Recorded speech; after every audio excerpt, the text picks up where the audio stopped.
Okay, I have a lot of thoughts. I just watched the Odyssey, and I just, first off, I'm just gonna say there's like a lot of noise in the background, but I just want to say, like, it's kind of insane that this was, I feel like, a really important message for humanity that Homer channeled way back when. This was before the Bible. This was BC, before Christ. And it was kind of the first. No, I'm sure there's probably been a ton of them, but let's say the most popular and the oldest story that we could probably track that accurately just kind of laid out this is what happens to humans when they try to overcome nature. This is how they can work with nature and recognize like how to work with the laws of nature. And this is how a transformational journey from killing your ego to fulfilling more of your purpose really happens. You know, like it was kind of the first story that really helped map out what a spiritual awakening and a dark night of the soul and just like a hero's journey looks like. And I think it's kind of funny because it's kind of sad too, because you kind of realize like, oh, this was already a message that we had way back when. And we've made a million stories, a million movies. Like, we've made so many other stories to have all these other themes as well. But it's something that we are still. Oh, there's a lot of noise in the background. Where are they listening to? Okay. But we still are learning this. And I've kind of taken it now to mean like we are still always going to have this question of how do I use my human intelligence and my ego with the laws of nature and the universe, right? So basically, okay, I just want to break down a lot of my thoughts. I also just did like just a short video on this because I just was thinking about Zeus's law and like how it's essentially the golden rule and treat people the way that you want to be treated, right? And that is the major theme that Christopher Nolan is trying to drive home in this movie. But he's also mostly trying to point out though that like for example, Odysseus, Matt Damon is mostly following Zeus's law, is mostly doing the best he can for humanity. But you see Odysseus like slowly just keep deciding like, oh, this helps everyone. Now this helps mostly everyone. A couple of people are gonna die and that's fine. And then he like keeps like getting less and less loyal to that law until the point where he just ends up alone. And he ends up on Charlize Theron's island. And like, it's crazy because that is such a mirror for what we kind of do as humans now, right? You have people who are a lot of times just super intelligent and really great leaders and good at things, and then having to make certain sacrifices. And the best leaders are able to consider everyone and the system so that it operates the best for all and the fairest. And then you have people who are kind of like, I'm going to make it work out for the majority or for me and my people. And I'm going to let a handful of people or maybe just one or two people like get screwed over. And that's fine because I'm still a good person. Because I'm still very smart. Because I'm still very valuable. It's okay if all these other people that are a little bit less important are sacrificed. And obviously that is something that we've driven home several times in all stories and stuff. Like, leave no man behind. Like, make sure you know everyone is equal. But I think it's funny because the way it's presented in the Odyssey is Odysseus is presented as a great man. Like, he is presented as someone who is a great strategist, who was brilliant because he did like the Trojan horse thing. And like, he was strategic, he won the war, and he was supposedly someone who was great to follow. He was still fallible, but in this case, in the Odyssey, it was something that you needed to look at. Like, it was like, you could be better. Like, and you should be abiding by the law of doing the best for all and treating people the way they want to be treated. And it's funny because, I mean, it's not funny, but I think it's kind of funny because Elliot Page's character, Sinon, like, he is one of the first characters. Yeah, he's the first character, I think, to die in the movie. I mean, all of this is a spoiler, obviously, but like, he is the first character to die. He doesn't know that he's gonna be sacrificed, but Odysseus kind of thinks, like, he's pretty sure that's probably gonna happen, and it happens against the Trojan horse. Sinon doesn't know that Odysseus and some of the men are in the Trojan horse. And later on, Odysseus has to visit Hades, and then he talks to Sinon from beyond the grave, and Sinon's pissed off at him. And Odysseus is like, no, but you didn't know it, but I was right behind you. You didn't know it, but you died for a great cause. Like, you didn't know it, but like, you were the worthy sacrifice. And then it worked out and we won the war. We won it for you. And he's just like genuinely saying that as if it was okay to do that to one person for the greater good of everyone. And if that isn't just what happens in the world, you know, groups of people will gang up on one person. And I'm just like, not even just talking about like anything that I've gone through, but just in general, we see that all the time. And there's usually, well, not usually, but there's sometimes at least the consequence of someone is conscious of it, someone is pissed off. And ideally, we see more consequences to that, right? So earlier I recorded a short video because I kind of had this aha moment. And it's that a lot of people will see something like Zeus's law or the golden rule or morality as just like a thing that you should do. You know, like a thing that your mama told you to do that you should follow, but you might not, but you know, you're like, you'll get slapped if you don't, you know, like, and to me, this movie and what it feels like is actual in real time and real life universal lies is morality, karma, you know, like the golden rule almost is generally like a mechanism, a law of the universe. It's not just something you should do. It's, you're always going to have a cause and effect. It's a mechanism that is always in action in the universe. And I think that, again, crazy that was already channeled. I mean, I shouldn't be surprised, you know, like ancient Greeks like channeled all this like so much shit in philosophy, but even back then it was channeled where it was just kind of like, I can't be above nature. No matter how much I think my human ego, my human mind is intelligent and can find so many ways around things, at the end of the day, a lot of especially moral decisions are going to have consequences or going to have a cause and effect. And that is just the basis of how our world operates. It's not just a thing you should abide by. You're just going to see it happen, you know? And I equated it to just like, you know, just like you have to breathe to survive. You have to eat and drink to survive. Gravity is happening right now. You didn't choose it. Gravity is happening. Now, I understand that morality has that little bit of gray area where you do have some sort of choice, but I'm saying the consequences of your choices is the mechanism, you know? And if you work with it, if you treat people the way you want to be treated, if you understand karma, and if you make certain choices and you choose things, you work with nature the right way.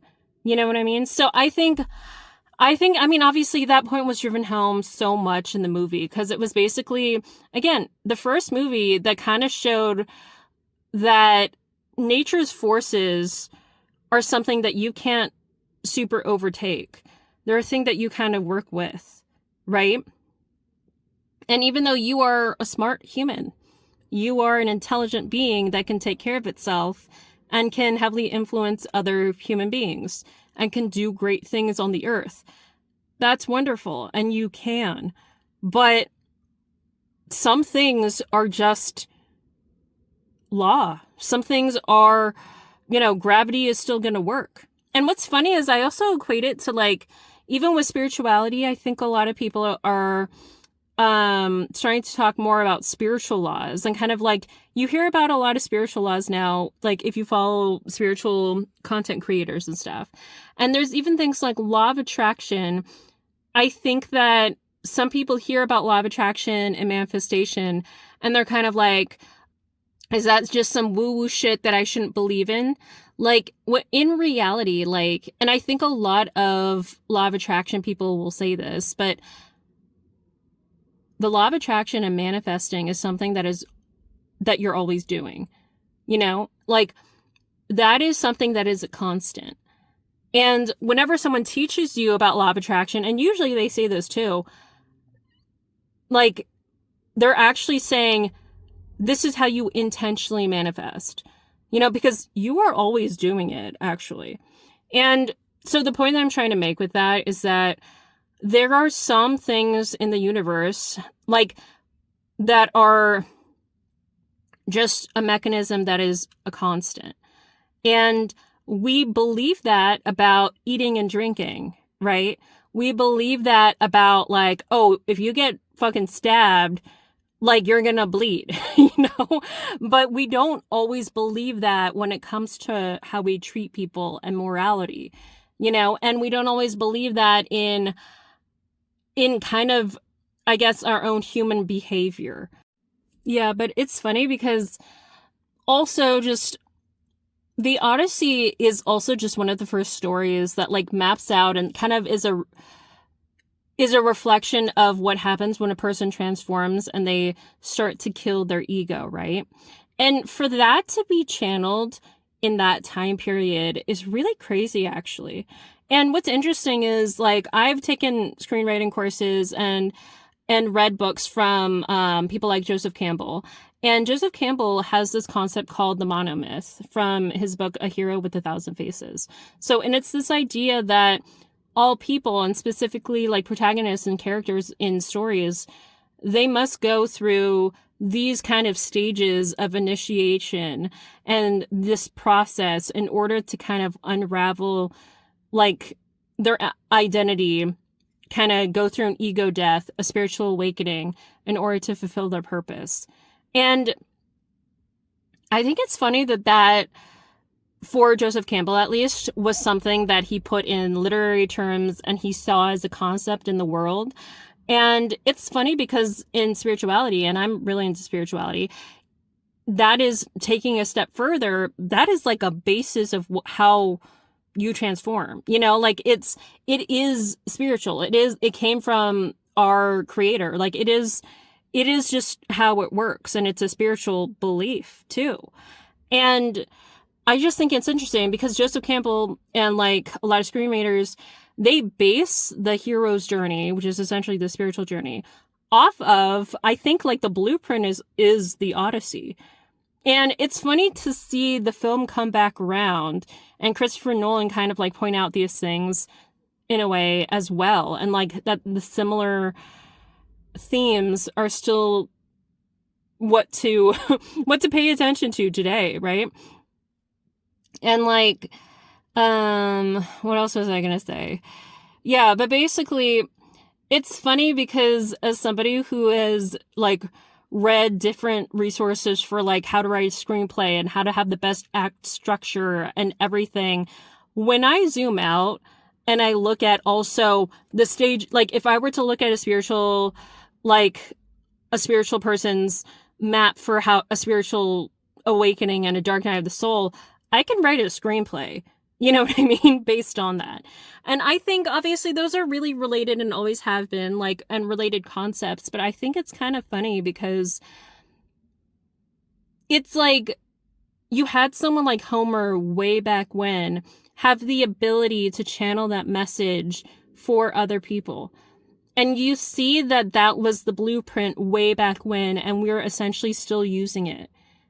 And it's funny because we're like, I think the point that I'm trying to make is that, like, I think we're always, I don't want to say always, but I think that it might go over our heads, like the amount of, okay, so my phone got overheated and I had to cool it down. But what I was trying to say is, it seems like the same message still needs to be reinforced, even centuries later.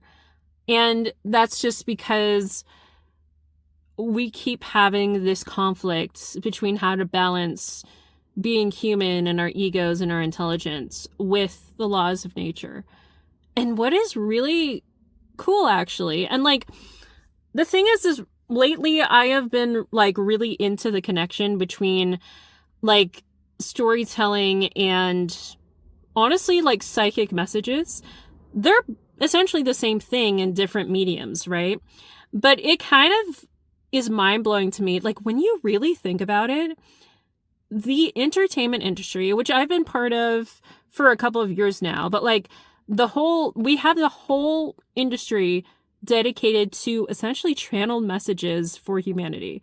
That, like, right now, the entertainment industry is kind of seen as like, oh, that's for celebrities. That's something that's really out of reach. That's for like superficial things. And in some ways it kind of is, but honestly, the purpose of that industry is to keep having these like meta commentaries on different themes and lessons that people will want to watch. Like, people relax and they like delight in watching a movie or a TV show. Like, people are literally sitting down all the time to see someone go through a hero's journey.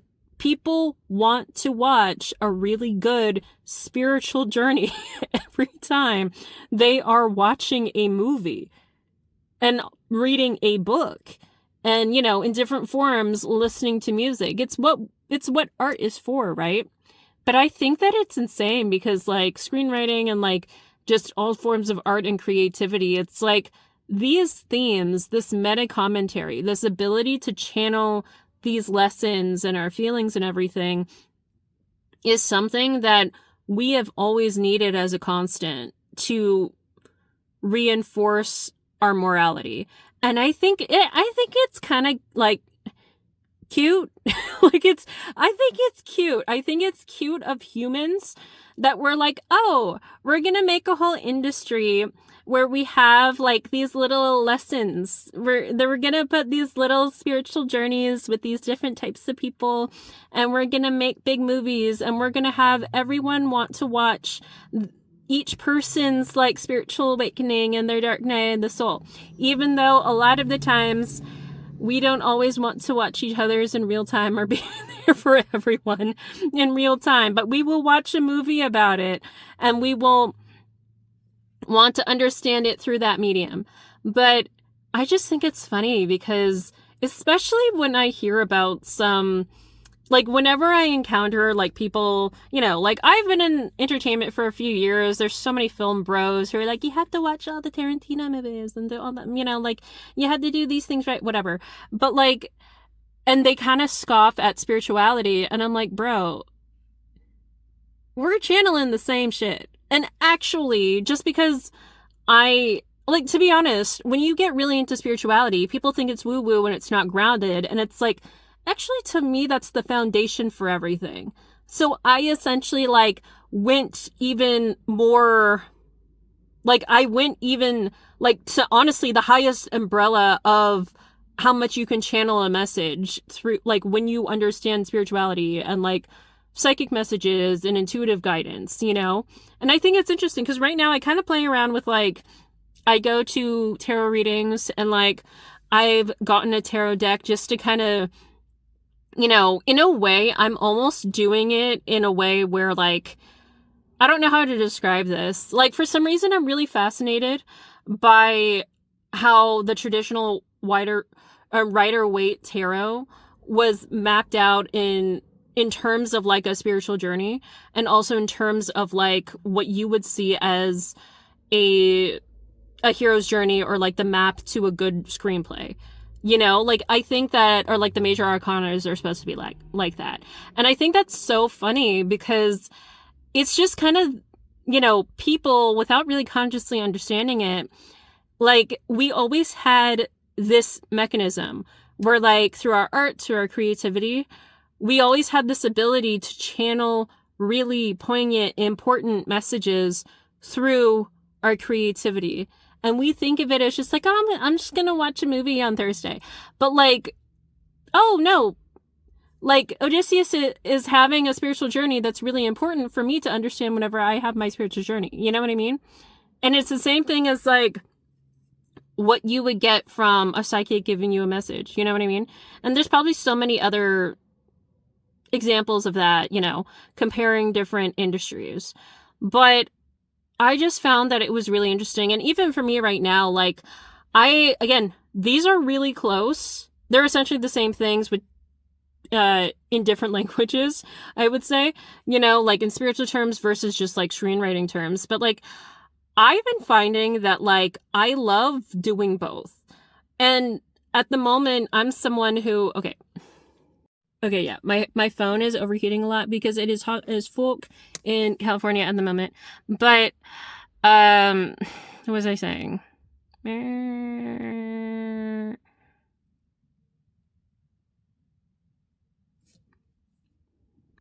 But yeah, essentially, I feel like for me, even though they're essentially the same thing, I think it's something that I've been liking to do lately, like kind of bounce between saying things through a more like sort of 3D screenwriting or, you know, a language where more people understand it versus saying something in spiritual terms. And I like when someone gets like, oh, it sounds woo-woo. And I'm like, so would you agree with someone saying the hero's journey? But you're kind of like put off when you say the spiritual journey and the dark night of the soul. And also, a lot of writers literally say they are like, a lot of writers use the term dark night of the soul. You know, like a lot of writers already have it in their vernacular to almost use spiritual terms because they do see that writing is a spiritual thing. But anyway, it doesn't have to be that different, but I just find it funny for me. And at the moment, I'm just kind of like, for some reason, having this, like, I'm not even trying to force it. Like, for some reason, like, I keep having these ideas to explain personal development and like spiritual topics through movies. Like, I just randomly decided to do something on Harry Potter the other day, and it was just like, well, I know Harry Potter like the back of my hand. Like, I know all of the important moments, and I can fit them into different personal development and spiritual concepts. And so I have a couple other Harry Potter videos coming out soon, but I just think it's funny because it's like so like simple, but it's also just such a crazy concept to think that we built out a whole industry dedicated to channeling these messages for humanity. And we're at the point where we think it's superficial. And I think that just kind of speaks to like how we deal with like how we deal with people like who feel like so you know, like actors and things that feel like they're so like inaccessible to us. But like the core of it still matters. And so anyway, I don't know what else I'm trying to say with this other than, yeah, the Odyssey was great. I thought everyone did wonderful. Loved Anne Hathaway. Oh my God. And I think it's hilarious because I keep seeing these videos of these people who saw it in 4DX, which I didn't know was a thing. And it's like your seats move and you get water sprayed at you. So it's like a roller coaster. It's like an interactive like theme park ride, but you're watching it for 3 hours. And like that that's really funny. But anyway, yeah, was there anything else I wanted to say? Yeah, I'm sure there's going to be other insights I have about that kind of connection between like story writing and spirituality, because essentially to me, I'm just kind of like, well, everything is spiritual, you know? And like anytime, like this is also what I was thinking. I just kind of feel like lately I've been thinking it's so funny whenever someone says something is too woo-woo or they don't believe in spirituality.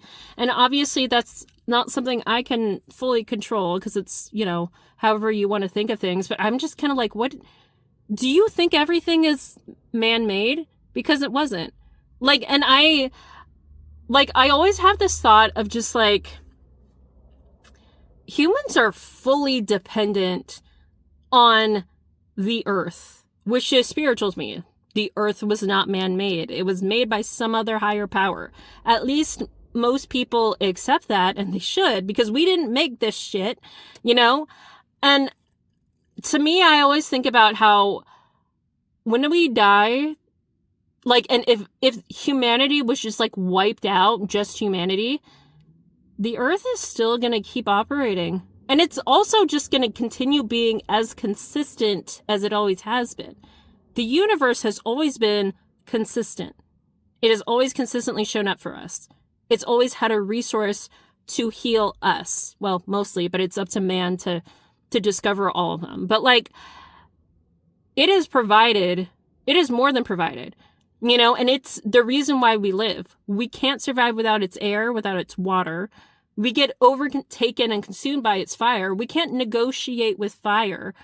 You know, we can't negotiate with the elements to, you know, to not overtake us. It just will.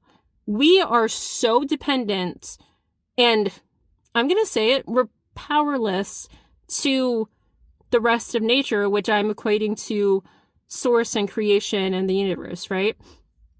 And yet we kind of like scoff at someone who's like, I love a crystal. And it's like, bitch, let me like a crystal.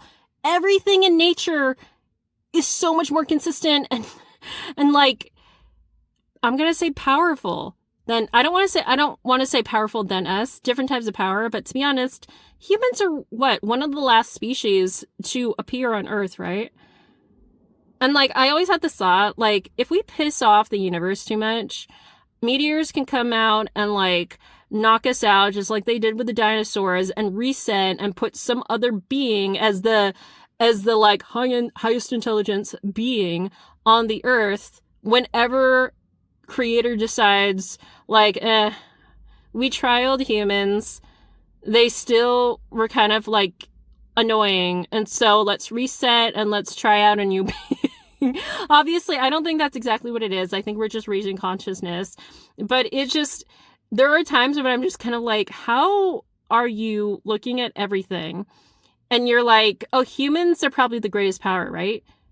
You would be like, you wouldn't survive at all. That's why I kind of have that example about, like, you have to accept that to survive, you have to eat and drink.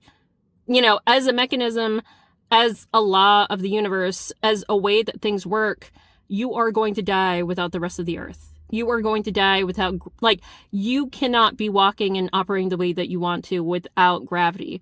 Humans are just sort of like a consumer of this bigger thing that is Earth and the universe.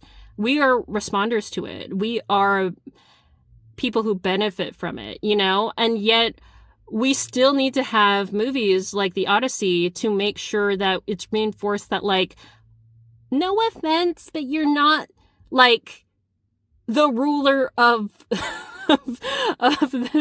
this planet. Like, no offense, but you can't tell the elements how to move. You can't tell gravity to move. Like, there are anti-gravity things that we create, like, we've kind of figured out how to make, though. But like, we're people who observe and create, you know, but we're not the biggest creator, you know? Anyway, okay, sorry if that kind of ended on like a sort of like mean note, but like, all I'm trying to say is, like, I think that these messages are continuously going to be reinforced, and that's why it's important that we go to the movies. This is why I'm trying to do a Nicole Kidman impression from the AMC ads, but we go to the movies for, you know, to reinforce these messages.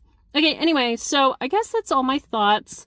But if I have others, I might do other breakdowns. I mean, I could honestly do other breakdowns on characters, so let's see if I do that. But if not, otherwise, yeah, these were my thoughts. And until next time, peace and love. Bye.